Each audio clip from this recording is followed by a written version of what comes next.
नमस्कार, मैं डॉक्टर संतोष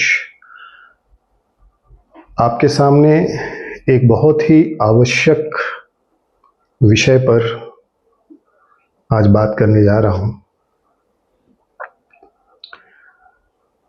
हम लोगों ने बहुत सुना होगा क्लासिकल योगा, शास्त्रीय योग पद्धति। सभी लोगों ने अपने अपने मत इस पे दिए हुए हैं। कुछ लोगों के लिए क्लासिकल योगा यानी कि शास्त्रीय योग केवल 2-4 आसन हैं। कुछ लोगों के लिए सुपर फ्लेक्सिबिलिटी, जिसको आप कह सकते हैं कि आप अगर अपने शरीर को तोड़ मरोड़ कर जिम्नास्टिक्स की तरह कर पाते हैं तो वो क्लासिकल योग है। तो इसी विषय पर आज मैं आपसे बात करने के लिए आपके सामने उपस्थित हूँ। देखिए, पिछले 35-40 वर्षों से मैं इस योग की साधना कर रहा हूँ और ख़ासकर उस मार्ग की साधना में हूँ जो सामान्यतः लोग नहीं करते। कुंडलिनी साधना, जिसमें दीक्षा होने के बाद, आचार्य अभिषेक के बाद कुंडलिनी की साधना मैं सिखाता भी हूँ, 10 महाविद्याओं की साधना भी सिखाता हूँ। और क्योंकि शास्त्रीय योग पद्धति से मेरा बहुत ही पुराना रिश्ता है और बहुत समय से कर रहा हूँ, तो मुझे लगा कि क्योंकि सभी लोग इस पर कुछ ना कुछ कह रहे हैं और इस समय बहुत सारी भ्रांतियाँ भी आ गई हैं लोगों के मन में कि शास्त्रीय योग पद्धति क्या है, तो उसी के ऊपर एक छोटी सी कोशिश है मेरी। यह आवश्यक नहीं है कि जो मैं कह रहा हूँ आप उसके साथ उस चीज़ को एक्सेप्ट करें, क्योंकि सभी लोग स्वतंत्र हैं और जैसे आप स्वतंत्र हैं वैसे मैं भी स्वतंत्र हूँ कि मैं सही चीज़ को सामने रखूँ। तो देखिए, हम सबको पता है कि योग के आदि आचार्य अगर कोई हुए हैं जिन्होंने योग की साधना को इस संसार को दिया, तो वह केवल और केवल भगवान शिव हैं। चाहे वह योग हो, चाहे तंत्र हो, चाहे मंत्र हो, सब कुछ उसी एक चेतना से निकला हुआ है और वही संसार में इस समय लोग उसका अभ्यास कर रहे हैं। तो जब हम शास्त्रीय योग की बात करते हैं तो सबसे पहले हमारे मन में ये आना चाहिए कि भगवान शिव के अनुसार योग क्या है। अब भगवान शिव के अनुसार योग अगर आपको समझना है तो फिर आपको शिव संहिता पढ़ना पड़ेगा, जहाँ पर भगवान शिव योग को बहुत अच्छे से समझाते हैं कि योग साधना क्यों करनी है, योग साधना करने के लिए आसनों का क्या अभ्यास होना चाहिए, प्राणायाम का क्या अभ्यास होना चाहिए, शुद्धि क्रियाओं का क्या अभ्यास होना चाहिए, हठ योग की जो विधाएं हैं उनका अभ्यास कैसे होना चाहिए। और फिर भगवान शिव इस चीज़ पर आगे बढ़ जाते हैं कि नाड़ियों की शुद्धि होनी चाहिए, चक्रों की बात होती है और चक्रों के ऊपर भगवान शिव का अपना मत है और चक्रों पर केवल उनका ही मत हो सकता है, क्योंकि साधना उनकी है, साधन भी उन्हीं का है। ठीक है, तो भगवान शिव के अनुसार एक मत हमारे सामने आता है और उसी मत को आगे चलकर बहुत सारे ऋषि महर्षियों ने आगे बढ़ाया है। जैसे भगवान पातंजलि ने, महर्षि पातंजल जो है, पातंजलि योग प्रदीप या पातंजलि योग सूत्र जो लिखा गया, उस पर भी यही सारी बातें होती हैं। भगवान पातंजलि जो है वो ज्ञानम में भगवान शिव को सीधे सीधे बताते हैं कि हर योगी का मुख्य उद्देश्य यही है कि उस दिव्य चेतना के साथ एकाकार करे। तो शास्त्रीय योग पद्धति का इससे तो अर्थ ये लगता है कि वह आसनों तक सीमित नहीं है। तो जो लोग केवल और केवल आसनों तक ही अपने आप को सीमित करके योग करा रहे हैं या योग सिखा रहे हैं या योग का अभ्यास कर रहे हैं, तो कहीं ना कहीं उनको योग को और अच्छे से समझने की आवश्यकता है। क्योंकि मैं ये नहीं कहूँगा कि वो योग नहीं कर रहे हैं, योग तो है, योग का ही अंग है, तो योग तो कर रहे हैं। लेकिन योग का पूर्ण रूप से पालन नहीं हो रहा है वहां पर। अब आप देखिए, अगर आप शास्त्रीय विधि से भी जाएंगे तो इस पूरे भारतवर्ष में ही नहीं, पूरे ब्रह्मांड में इस समय अगर क्लासिकल पीरियड भी कहा जाता है, जो शास्त्रीय समय जो कहा गया, क्लासिकल पीरियड जो सबसे सर्वसम्मत समय कहा गया, जब योग का परचम अपने शिखर पर था, तो वह महर्षि पतंजलि का समय ही कहा गया। तो महर्षि पतंजलि का समय कहा गया, और महर्षि पतंजलि ने जो योग मार्ग आपको बताया, उसमें उन्होंने अष्टांग योग के बारे में बात किया, क्रिया योग के बारे में बात किया।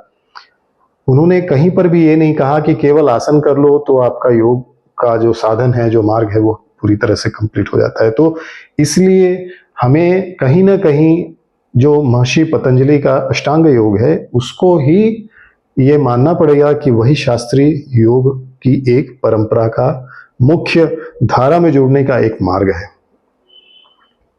तो शास्त्रीय योग पद्धति अगर आप समझना चाहते हैं तो आपको कुछ और नहीं करना होगा। अष्टांग योग, यम नियम से लेकर समाधि तक का जो पूरा का पूरा मार्ग है, जो भगवान पतंजलि ने बताया है, उसका पालन होना चाहिए। अब यहां पर ये बातें आती हैं कि क्या अष्टांग योग या कुंडलिनी योग या फिर शिव योग या फिर शक्ति साधनाओं में जो योग साधनाएं कराई जाती हैं, वह अलग अलग हैं। तो पहली बात तो यह है कि जब भी आप योग साधना कर रहे होते हैं तो आप उस दिव्य चेतना के साथ अपनी चेतना को मिलाना चाहते हैं, ताकि आप उस चेतना को अनुभव कर सकें। उसी के प्रति सारी साधन सामग्री लगी रहती है। अब चाहे वह शिव रूप में हो, चाहे वह शक्ति के रूप में हो, होता वही है। तो मार्ग कोई भी हो सकता है, लेकिन जो मुख्य उद्देश्य है योग का, वह एक ही रहता है कि आप अपने आप को अपने शुद्ध स्वरूप में पूरी तरह से स्थापित करना चाहते हैं, जिसको कि तदा द्रष्टु स्वरूपे अवस्थानम भी कहा है महर्षि पतंजलि ने। तो महर्षि पतंजलि के अनुसार जो शास्त्रीय योग की परिभाषा है, वह बहुत ही साधारण तरीके से उन्होंने बोला है कि योगश्चित्त वृत्ति निरोध। योग क्या है? चित्त की वृत्तियों का सर्व निरोध जो है वह योग है। तो चित्त क्या है? चित्त, अगर आप चित्त को एक ऐसी वस्तु माने जहां पर केवल चेतना है, तो वहां पर वृत्तियां कैसे होंगी? अब उस चेतना के अंदर तीनों गुण भी हैं, सात्विक, राजसिक, तामसिक। उसके अंदर मन भी है, बुद्धि भी है, अहंकार भी है। तो मन, बुद्धि, अहंकार इंद्रियों के साथ जो कुछ भी ज्ञान इकट्ठा होता है मन से, वही चित्त में इकट्ठा होता है, और उसी के अनुसार चित्त की 5 वृत्तियां होती हैं। कभी वो वृत्तियां आपको साधना करने के लिए सहायक होती हैं, और कई बार वो वृत्तियां साधना करने में सहायक नहीं होती, तकलीफ देती हैं। तो इसलिए वही वृत्तियां अगर तकलीफ देती है तो उनको क्लिष्ट वृत्तियां कहते हैं, और जो तकलीफ नहीं देती उनको अक्लिष्ट वृत्तियां कहते हैं। लेकिन दोनों ही स्थितियों में हमें इन वृत्तियों के परे जाना होता है, क्योंकि चाहे वो क्लिष्ट हो चाहे अक्लिष्ट हो, वृत्तियां तो वृत्तियां ही हैं, और उन वृत्तियों का जो जड़ है वह कहीं ना कहीं आपके क्लेश हैं। तो जब तक क्लेश है जीवन में, यानी कि जब तक अविद्या है, जब तक यह आप मानते हैं कि यह शरीर नश्वर नहीं है और आत्मा नश्वर है, तब तक वह अविद्या रहेगी, क्योंकि शरीर नश्वर है और आत्मा नश्वर नहीं है। आत्मा का विनाश नहीं हो सकता। तो जब आप नित्य को अनित्य मान लें और अनित्य को नित्य मान लें, तो यह अविद्या कहलाती है। एक बहुत बड़ी भ्रांति है। और फिर आपने अपने चित्त को ऐसी ही प्रवृत्तियों के साथ इतना भर दिया कि आपको सच और झूठ को समझने में बहुत मुश्किल हो रही है अब। तो इसलिए फिर आपकी बात जो लोग मानेंगे, आप उनकी बात मानेंगे, आप उनको ही सही मानेंगे, और जो नहीं मानेंगे आप उनके प्रति द्वेष रखेंगे। तो फिर अविद्या, अस्मिता, राग, द्वेष सब कुछ आ जाता है। और जब भ्रांतियों से बना संसार बनता है, अविद्या से बना संसार बनता है, तो हमेशा मोह माया उसके साथ चल रही होती है, जिसके प्रति हम कहते हैं कि अभिनिवेश, शरीर के प्रति आसक्ति होना और मृत्यु के प्रति डर होना। तो ये सारी चीजें मिलकर आपकी चित्त की वृत्तियों को पोषित कर रही हैं। तो भगवान पतंजलि क्या कहते हैं कि चित्त की वृत्तियों का सर्व निरोध। तो यहाँ पर केवल चित्त की वृत्तियों का सर्व निरोध नहीं हो रहा है, यहाँ पर क्लेशों पर भी काम हो रहा है। तो इसलिए उन्होंने कहा कि आप क्रिया योग कीजिए, तप स्वाध्याय ईश्वर प्रणिधान का अभ्यास कीजिए, ताकि आप अपने कर्मों पर कुछ काम कर सकें। अपने जो आपने कर्म किए हैं पहले, जो आप नहीं देख रहे हैं इस समय, आपको पता ही नहीं कि आपने पहले क्या किया है, और उसी का फल भोग रहे हैं आज आप। तो अगर आप सदकर्म करना शुरू कर दें, योग साधना करना शुरू कर दें, तो उन कर्मों पर असर होने लगेगा। उनका जो इंटेंसिटी है रिजल्ट देने का, वो कम होने लगेगा। और अगर आपके सत्कर्म इतने ज्यादा अच्छे हैं या उनकी इंटेंसिटी इतनी अच्छी है, तो हो सकता है कि उन कर्मों को आप समाप्त भी कर दें। तो समाधि में जाने के लिए आपके संस्कार पूरी तरह से शून्य होने चाहिए, नहीं तो आप समाधि में जा ही नहीं सकते। अगर आपके मन में या आपके चित्त में कोई भी उपद्रव हो रहा हो, तो आप ध्यान कैसे लगाएंगे? तो इसलिए ये बहुत जरूरी है समझना कि अष्टांग योग की साधना सबको करनी है। यम नियम का पालन सबसे पहले होना चाहिए। अहिंसा, सत्य, अस्तेय, ब्रह्मचर्य, परिग्रह, इनका अभ्यास किए बिना आप आसन नहीं कर सकते। क्योंकि आसन में अगर आपने हिंसा की या फिर मॉडिफिकेशन कर दिया कुछ ऐसा जो शास्त्र सम्मत नहीं है, अगर थेरेपी है तो बात अलग है, लेकिन अगर आप योगी हैं और आप योग साधना कर रहे हैं, तो आप नहीं कर सकते। फिर अस्तेय, जो चीज आपकी है नहीं उसके पीछे पड़े हुए हैं आप। ब्रह्मचर्य, ओज तेज का रक्षा नहीं कर पा रहे हैं आप। जो सामान आपके लिए चाहिए उससे ज्यादा आपके पास है, तो फिर कहीं ना कहीं किसी और को वो कम मिल रहा है, तो ये मानसिक रूप से आपको तकलीफ देता रहेगा। फिर नियम आ जाते हैं, सोच, संतोष, तप, स्वाध्याय, ईश्वर प्रणिधान। तो शुद्धता, तपस्या, शरीर को कैसे तैयार करना है, ईश्वर के प्रति श्रद्धा, भक्ति, समर्पण होनी चाहिए, संतोष होना चाहिए कि जो कुछ भी है, जो कुछ भी मिला है उसके प्रति संतुष्टि रखें। जब तक ये चीजें तैयार नहीं होती तब तक आप आसन के लिए तैयार ही नहीं है। और अगर आपके लिए आसन ही सब कुछ है, तो फिर आप योग से बहुत दूर हैं। तो आसनों के लिए तो भगवान ने सिर्फ 3 ही सूत्र बताए। अगर वो इतने आवश्यक होते तो 195 या 96 जो भी लोग बोलते हैं, उस हिसाब से कम 100 सूत्र तो देते वो, पर उन्होंने 3 ही दिया। अब आसन बहुत आवश्यक है ताकि आप प्राणायाम की साधना कर सकें। तो आसनों को किया जाए ताकि आप प्राणायाम की सिद्धि कर सकें। प्राणायाम और आसन की सिद्धि होने के बाद ही आप प्रत्याहार की तरफ बढ़ेंगे। और जब पहला 5 आपने साध लिया, तब जाके आप अंतरंग योग में उतरेंगे, जहां पर आपको धारणा, ध्यान और समाधि के बारे में बात करेंगे।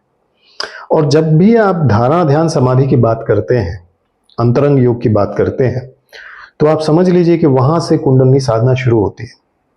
क्योंकि जैसे ही आप एक धारणा बनाते हैं, देशबंधु चित्तस्य धारणा, चित्त को किसी देश, एक फिक्स कन्फाइंड एरिया में बांधते हैं, जिसको भगवान पतंजलि ने कहा है पहले चैप्टर में कि वो कौन होना चाहिए, ईश्वर होना चाहिए, और उसका वाचक कौन है, ओम है। तो ओम पर अगर आप अपने आप को बांधते हैं, ओम के अंदर सब कुछ है, अपने चित्त को वहां पर लगा दिया आपने, चित्त को एकाकार के रूप में लेके गए आप, ध्यान लगातार ओम पर ही है और उसी में एक हो गए, तो आप कह सकते हैं कि वह एक ऐसी स्थिति है जहां पर कुंडलिनी की जागरण की स्थिति बन जाती है। तो अगर आप ये सोचें कि शास्त्रीय योग पद्धति जो है वह अलग है, कुंडलिनी योग अलग है, हठ योग अलग है, तो ये सब बहुत बड़ी भ्रांति है। भगवान शिव कुंडलिनी के बारे में बात करते हैं, भगवान शिव नाड़ियों के बारे में बात करते हैं, भगवान शिव प्राणायाम के बारे में बात करते हैं। रास्ते अलग हो सकते हैं, लेकिन हर योग मार्ग का एक ही उद्देश्य है कि आप अपने उस परम पिता परमेश्वर के चरणों में विलीन हो सकें। और उसमें अगर आप भावना प्रधान योग पे जाते हैं तो भक्ति योग से आप करते हैं, कर्म योग से करते हैं। और अगर आप प्राण संयम साधना प्रधान योग से जाते हैं तो फिर आप कुंडलिनी योग कर सकते हैं, राजयोग, अष्टांग योग से कर सकते हैं। तो शास्त्रीय योग परंपरा तो यही कहती है कि आपका आसन सिद्ध होना चाहिए, उससे पहले यम नियम में आप परिपूर्ण होने चाहिए। आसन सिद्ध होने के बाद फिर आपको प्राणायाम में सिद्धि प्राप्त करनी चाहिए। और जब यह सब कुछ हो जाए तब अपनी इंद्रियों पर पूरी तरह से वश होना चाहिए आपका। अगर आपकी इंद्रियां आपके वश में नहीं है तो आप साधना में आगे नहीं बढ़ सकते। और इसी का तो अभ्यास करना है। और इंद्रियों में जो लिप्त हो रहे हैं हम, हमारे अंदर जो विचार हैं या भोगों को भोगने की इच्छा है, उसी के प्रति हमें वैराग्य उत्पन्न होना चाहिए। तो अभ्यास वैराग्य अभ्याम तन्निरोध आ जाता है यहाँ पर।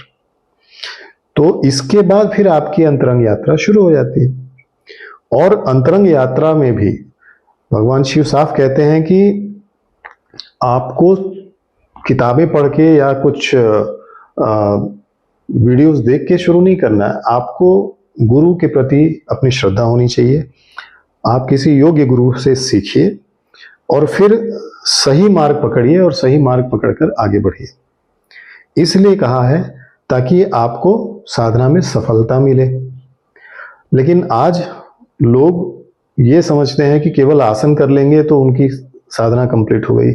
आसन एक अंग है, बस केवल एक अंग है। बाकी 8 अंग के ऊपर आपका ध्यान ही नहीं है तो आपको साधना में सफलता नहीं मिलेगी, किसी भी हालत में नहीं मिल सकती। देखिए, पिछले 35-40 वर्षों से योग साधना में मेरा जीवन रहा है और हजारों लोगों को हमने योग सिखाने की कोशिश की है और सिखाया भी है जिनके अंदर वो प्रवृत्ति थी सीखने की।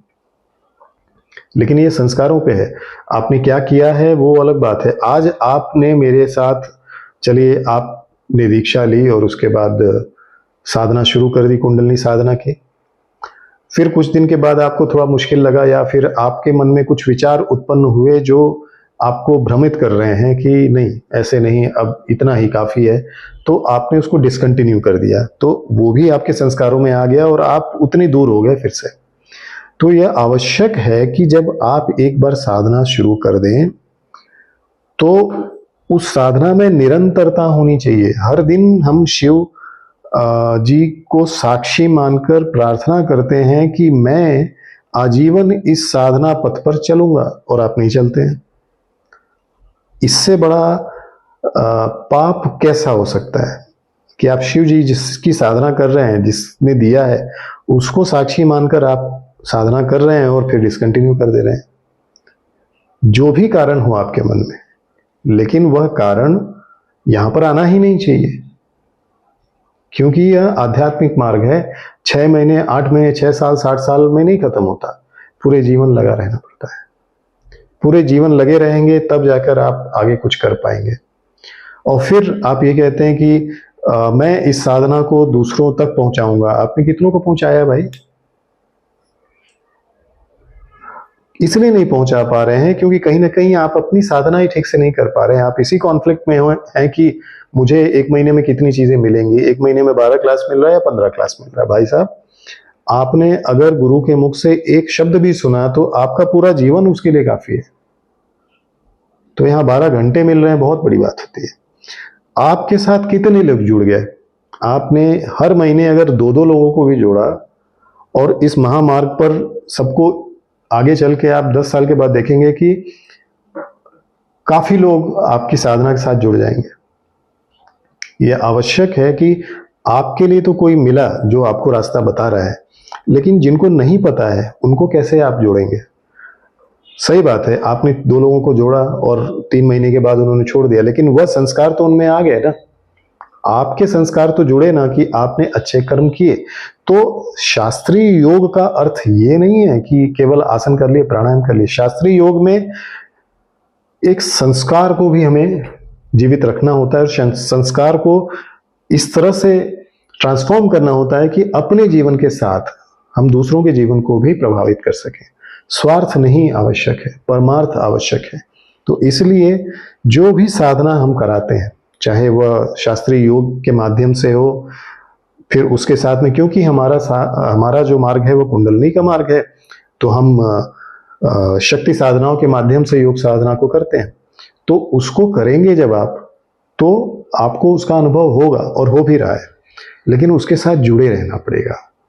तो मुझे बस यही कहना था कि शास्त्रीय योग मार्ग को कभी भी जीवन में एक बार शुरू करने के बाद कभी भी छोड़ना नहीं चाहिए। और जीवन में बार बार आपको लोग बताने नहीं आएंगे कि आप साधना करो। हो सकता है कि 1 बार 2 बार आपको बोला जाए कि आप इस साधना को मत छोड़ो, लेकिन तीसरी बार आप दूर हो जाएं और इस संसार में जितनी तकलीफें हैं उसी में फंसे रहें आप। क्योंकि देखिए, योग आपको जो दे सकता है या देता है, वो संसार में कोई और चीज़ नहीं दे सकता, कुछ भी नहीं दे सकता।